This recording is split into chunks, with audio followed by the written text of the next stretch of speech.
नमस्कार दोस्तों, कैसे हैं आप सभी। उम्मीद करता हूं कि आप स्वस्थ होंगे, सुखी होंगे और प्रसन्न होंगे। श्रीमद् भागवत गीता में आपका स्वागत है। हमारे जीवन में सबसे ज़्यादा ज़रूरी है कि हम कितने सकारात्मक रहते हैं। हमारा नकारात्मक होना ही हमारी ऊर्जा का नाश करना होता है। तो आपको सदैव सदैव इस बात का ध्यान रखना है कि आप जो है ऊर्जा से भरे रहें, और वो ऊर्जा तभी आपके साथ विद्यमान रहेगा, आपके साथ सदैव बरकरार रहेगा जब आप सकारात्मक सोच रखेंगे, आप सदैव पॉजिटिव सोचेंगे, चीज़ों को थोड़ा ओपननेस रखेंगे। आप जितना लिमिटेड होते हैं, जितना क्लोज करते हैं, उतनी ही चीज़ें जो है धीरे धीरे क्षीण होने लगती हैं। आपकी ऊर्जा का जो है नाश होने लगता है, आपकी एनर्जी जो है डिप होने लगती है। तो सदैव इस बात का ध्यान रखना है कि अपनी ऊर्जा को बचाना है, अपने ऊर्जा को सही दिशा में लगाना है, सही जगह पे लगाना है, क्योंकि यही ऊर्जा जो है सबसे ज़्यादा महत्वपूर्ण है। आप गुस्सा करते हैं अगर बेवजह, ओवर थिंकिंग करते हैं, टेंशन करते हैं, आपकी जो सोच है अगर किसी ऐसी दिशा में है जहाँ पे उसका उस ऊर्जा का नाश हो रहा है, तो वो जो ऊर्जा है, वही ऊर्जा आपको सही दिशा में ले जाके आपको एक महान व्यक्तित्व में परिवर्तित कर सकता है, और वही ऊर्जा आपको इस तरीके से परिवर्तित कर सकता है कि आपका जीवन बिल्कुल नष्ट हो सकता है, ख़त्म हो सकता है। तो इस एनर्जी का जो है ध्यान देना है, और हमारे एनर्जी का जो सबसे बड़ा सोर्स है वो है सूर्य, सन। सन से आई हुई रोशनी में अगर हम नहाते हैं, डेली जो है सनबाथ करते हैं, आजकल नए टर्म चले हुए हैं। तो जब सनबाथ करते हैं, सूर्य की रोशनी में बैठते हैं, आप सुबह बैठिए, शाम को बैठिए, तो उससे जो आपको ऊर्जा मिलती है वो एक विटामिन डी का बहुत अच्छा सोर्स है आपके हड्डी के लिए, स्किन के लिए, आपके टेस्टोस्टेरोन को बूस्ट करने के लिए सबसे अच्छा जो है सोर्स माना जाता है। तो आप जो है खुले में बैठिए, क्योंकि रूरल इंडिया में तो ये है कि लोग जो है बाहर निकलते हैं, उनके जो है शरीर पर धूप पड़ती है, उनको विटामिन डी जो है मिलती है, उनका जो एक अच्छा माहौल रहता है, वो अच्छा सोचते हैं। लेकिन अर्बन एरिया में क्या हो गया है कि लोग जो है धूप में बैठते नहीं, धूप ले नहीं पाते। बहुत ऐसी जगह होती हैं जो धूप लेना चाहते हैं लेकिन उनको मिल नहीं पाती। इस तरीके से जो है इंफ्रास्ट्रक्चर है। तो सबसे ज़्यादा आवश्यक है, अगर आप कर पाएँ, अगर हो सके, तो आप जो है सन में बैठिए। आप जो है रोशनी में, सूरज की रोशनी में बैठिए। वहाँ पे जो है, जब आप वहाँ पे बैठते हो तो आपका जो आपके जो विचार हैं वो इतने अच्छे होते हैं, इतने मज़ेदार होने लगते हैं कि आप जो है अच्छे अच्छे विचारों से पूरे हो जाते हैं, और आप जो है क्रिएटिव थिंकिंग और नए नए चीज़ें करना प्रारंभ करते हैं। तो आप जो है संवाद करिए, क्योंकि ये आपकी ऊर्जा का सोर्स है, और यही जो है आपको ऊर्जा से भरता है। तो आप इसका जो है अच्छे से कंज्यूम करिए। अब हम आते हैं, जैसा कि हम पिछले एपिसोड में अर्जुन के कई सारे प्रश्न थे, उन प्रश्नों को हमने समझा था कि वो प्रश्न किस प्रकार से प्रदर्शित कर रहा है, किस प्रकार से उसे प्रकट कर रहा है। तो उन सबको श्री कृष्ण ने सुना। अब श्री कृष्ण जो है उत्तर दे रहे हैं, उसी को हम समझने का प्रयास करते हैं कि क्या बता रहे हैं, क्या समझा रहे हैं। श्री भगवान उवाच हन्त ते कथिष्यामि दिव्या ह्यात्म विभूतया प्रधानत्या कुरुश्रेष्ठ नास्त्यंतो विस्तरस्य में। दशम अध्याय का ये 19वां श्लोक है। उसमें कहते हैं श्री कृष्ण कि कुरुश्रेष्ठ अर्जुन, मैं अपनी दिव्य विभूतियों को, उनमें से प्रमुख विभूतियों को तुमसे कहूँगा, क्योंकि मेरी विभूतियों के विस्तार का अंत नहीं है। जो ईश्वर की दिव्य विभूतियाँ हैं, हर एक व्यक्ति में होती है। वो जो ऊर्जा है, मैं इसी की बात कर रहा हूँ। आपके अंदर ऐसी शक्ति आ जाएगी। आप अक्सर देखते होंगे कि इस संसार में बहुत लोग ऐसे काम करते हैं जो साधारणतया मुश्किल होता है, एक आम जनमानस के लिए बहुत मुश्किल हो सकता है।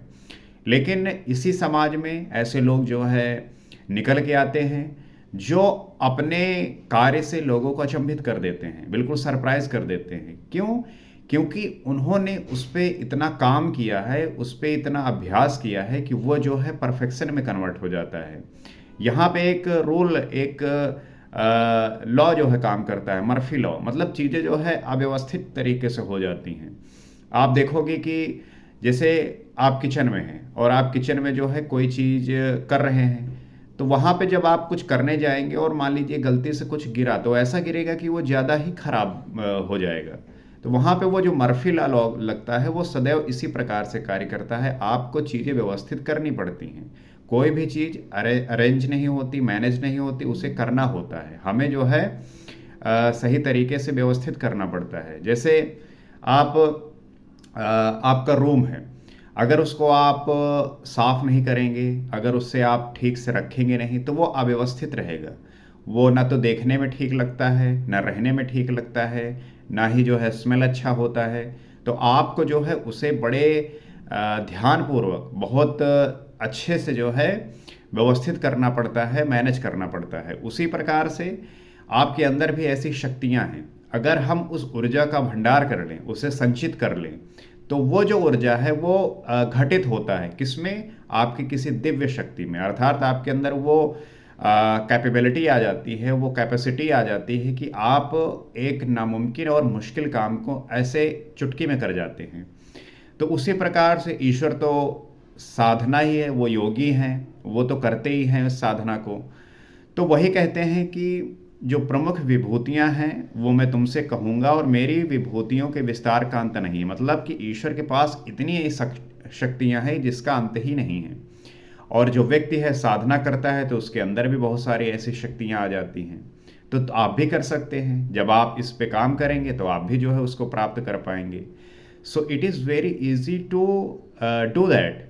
एंड आपको बस जानना है, और जानने के बाद उसको अपनाना है, हो जाएंगी चीज़ें। तो जितना आप सोचते हैं कि मुश्किल है, एक्चुअली इतनी मुश्किल होती नहीं है। आप मुश्किल बना लेते हैं, आपके बस ये मन का ही खेल होता है। आगे कहते हैं, अहम आत्मा गुणाकेश सर्वभूतस्य स्थिता, अहम आदिश्वच मध्यम च भूता नमंत एव च। दशम अध्याय का 20वां श्लोक है। उसमें कहते हैं श्री कृष्ण अर्जुन से, मैं सब भूतों के हृदय में स्थित सबका आत्मा हूं। अब अपनी उपस्थिति बता रहे हैं। वो कह रहे हैं कि जितने भूत हैं, अर्थात प्रकृति में जितने भी जीव जंतु हैं, प्राणी हैं, सभी के हृदय में जो स्थित आत्मा है वो मैं सबका आत्मा हूं। अर्थात हर एक व्यक्ति के अंदर जो है ईश्वर विद्यमान है। हर एक व्यक्ति के अंदर ईश्वर है। इसीलिए जो स्थित प्रज्ञ होते हैं, जो तत्वदर्शी होते हैं, जो ईश्वर सदृश होते हैं, वो हर एक व्यक्ति में उस परमात्मा को देख पाते हैं। इसलिए वो किसी भी तरीके से जो है उनका भेद नहीं करते कि ये जो है इस धर्म का है या इस जाति का है या इस वर्ग का है। वो वर्ग में बांटते ही नहीं। आजकल आप बहुत सारे ऐसे न्यूज़ देख रहे होंगे, बड़े ही दर्दनाक और खतरनाक समाचार हैं। इतने दुखदाई हैं कि अगर उसे आप देखेंगे, सुनेंगे, तो आपका हृदय जो है कांप जाएगा। लोग धर्म के नाम पे एक दूसरे को जला रहे हैं। ये कितना मूर्खतापूर्ण और कितना ही मूर्खता की बात है कि व्यक्ति जो है एक दूसरे व्यक्ति को जला रहा है सिर्फ इस बात को लेके कि उसका धर्म अलग है। हर एक व्यक्ति के अंदर ईश्वर विद्यमान है। हर एक व्यक्ति के अंदर वो आत्मा है, वो सोल है। जो आपके अंदर है वही उस व्यक्ति के अंदर है। नाम और धर्म के आधार पर एक आप उस आत्मा को जो है चोट पहुंचा रहे हो। वो आत्मा जो ईश्वर है, अर्थात आप ईश्वर को जो है परेशान कर रहे हो। तो इसे आप समझिए, और समझने के बाद इसको जो है सही तरीके से जान पाएंगे, तब जो है आप पाप से छूट पाएंगे। नहीं, अगर आपको लगता है कि ये करने से ईश्वर जो है खुश हो जाएगा, तो ईश्वर जो है इससे दुखी होगा कि मैंने ऐसे प्राणी बनाए, ऐसे मानव बनाए जो इस काम करने को उतारू हैं, जो बहुत ही दुखदाई और बहुत ही हीन है, बहुत ही गंदा है। तो संपूर्ण भूतों का आदि, मध्य और अंत मैं ही हूँ। जितने भी प्रकृति में जीव हैं उन सभी का प्रारंभ, आरंभ, मध्य, बीच का और अंत में सभी का जो है मैं ही हूँ। अर्थात चाहे किसी व्यक्ति का अतीत हो, वर्तमान हो, भविष्य हो, सब जो है वही ईश्वर है। अर्थात जन्म, मृत्यु और जीवन भी मैं ही हूँ। चाहे जन्म हो, चाहे मृत्यु हो, चाहे जीवन हो, वो सब जो है वो मैं ही हूँ। तो ईश्वर जो है इन सब से परिचित करा रहा है, बता रहा है कि आप भी इसको जानिए। आगे कहते हैं, आदित्य अनामहम विष्णु ज्योतिर्षाम रविरंशुमान मरीचिर मारुताम अस्मि नक्षत्राणाम अहम शशि। दशम अध्याय का 21वां श्लोक है। उसमें कहते हैं, मैं आदित्य के 12 पुत्रों में विष्णु और ज्योतियों में प्रकाशमान सूर्य हूँ। ईश्वर कह रहे हैं कि आदित्य के 12 पुत्रों में मैं विष्णु हूँ, ज्योतियों में मैं प्रकाशवान सूर्य हूँ, वायु के भेदों में मारीच नामक वायु हूँ और नक्षत्रों में मैं चंद्रमा हूँ। अर्थात उनका ये मतलब है कि आप जितना भी देख रहे हैं ब्रह्मांड में, वो सब जो है ईश्वर में ही व्याप्त है, सभी में जो है ईश्वर ही है। आगे कहते हैं, वेदानाम साम वेदो अस्मि देवा नाम अस्मि वासवा इंद्रियाणाम मनश्वास्मि भूतानाम अस्मि चेतना। दशम अध्याय का 22वां श्लोक है। उसमें कह रहे हैं, वेदों में मैं शाम वेद अर्थात पूर्ण समत्व दिखाने वाला गायन हूँ। श्री कृष्ण कह रहे हैं, वेदों में मैं साम वेद हूँ। साम वेद क्यों? क्योंकि समत्व दिलाने वाला गायन हूँ। समत्व का भाव हमने पहले भी समझा था कि किस प्रकार से समता जो है बहुत ज़्यादा निर्भर करती है। हमारा देश तो जो है इतनी भिन्नताओं से भरा हुआ है, अलग अलग समुदाय के लोग, अलग अलग जाति वर्ग सभी के लोग, उसके साथ मिलकर जो है हम इस देश में जो है बड़ी शांतिपूर्वक रह रहे हैं और रहते आए हैं। लेकिन कुछ असामाजिक तत्व ऐसे होते हैं जो ऐसे बातों से, ऐसे कार्यों से हर एक व्यक्ति को दुख पहुंचाते हैं, परेशान करते हैं। लेकिन अगर उनको सही बात पता चल जाए, सही ज्ञान हो जाए, तो वो भी इस काम को करने से जो है बचेंगे। इसीलिए इस चैनल का बस उद्देश्य यही है कि हर एक व्यक्ति जो है हर एक बातों से अवेयर हो। अगर वो अवेयर हो गया तो जो भी विभिन्न प्रकार के दुखदाई घटनाएं होती हैं वो स्वतः ही समाप्त हो जाएंगी। जो व्यक्ति कर रहा है कहीं ना कहीं उसके अंदर वो मूढ़ता और अज्ञानता अवश्य भरी हुई है। अगर वो समझदार हो जाए, अगर वो अवेयर हो जाए, तो वो ये काम करने से पहले 100 बार सोचेगा और उसके बाद मना कर देगा, करेगा ही नहीं। तो इस चैनल का एकमात्र उद्देश्य यही है कि हर एक व्यक्ति इन सब बातों से अवेयर हो, उसे किसी भी तरीके से शोषित ना किया जा सके। हर एक व्यक्ति हर एक चीज़ों से हर एक बात को जान सके और जानते हुए अपने जीवन को उत्कृष्ट अवस्था पर लेके जाए। तभी जो है हम किसी भी देश और राष्ट्र को समृद्धता के और ऊंचे स्तर पर ले जा सकते हैं। तो वही कहते हैं कि वेदों में मैं सामवेद हूँ, देवों में मैं उनका अधिपति इंद्र हूँ, इंद्रियों में मन हूँ क्योंकि मन के निग्रह से ही मैं जाना जाता हूँ, और प्राणियों में मैं उनकी चेतना हूँ। ये सब बता रहे हैं कि किसमें वो किस तरीके से विद्यमान है। तो इंद्रियों में मन हूँ क्योंकि मन अगर आपने पकड़ लिया तो उस मन के साधने के द्वारा ही आप ईश्वर को जान पाएंगे। और देवताओं में मैं इंद्र हूँ, अर्थात वो जो प्रभाव है, जो उनका आधिपत्य होगा, अर्थात उनके अंदर जो क्षमता होगी वो प्रगाढ़ होगी, मजबूत होगी।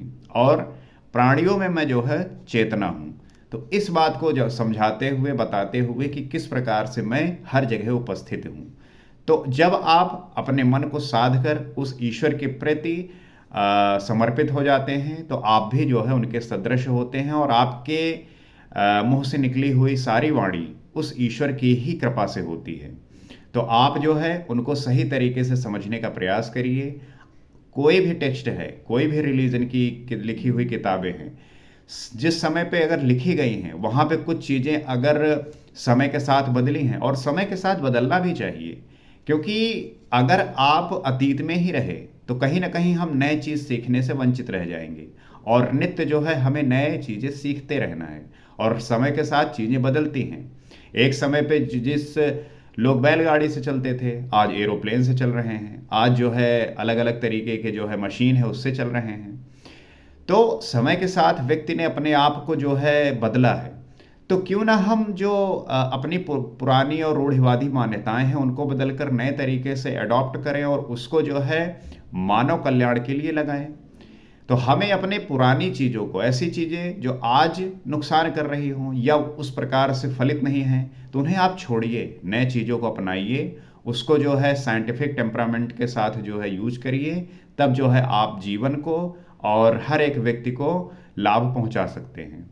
इसी उम्मीद के साथ कि ये बात आप समझ पा रहे होंगे, जान पा रहे होंगे, और अगर आपको इस चैनल के माध्यम से थोड़ी भी जानकारी मिल रही है और थोड़ी भी वैल्यू गेन कर रहे हैं आप, तो आप इस चैनल को सब्सक्राइब कर सकते हैं, फॉलो कर सकते हैं, ताकि हम जब भी इस तरीके की कोई बात करें तो हम हर एक विषय के बारे में जान सकें, ताकि अपने जीवन को हम उत्कृष्ट और अच्छे मानव बनने में मदद मिले, हम एक अच्छे इंसान हो सकें। अगले एपिसोड में आपसे फिर मुलाकात होगी। नमस्कार।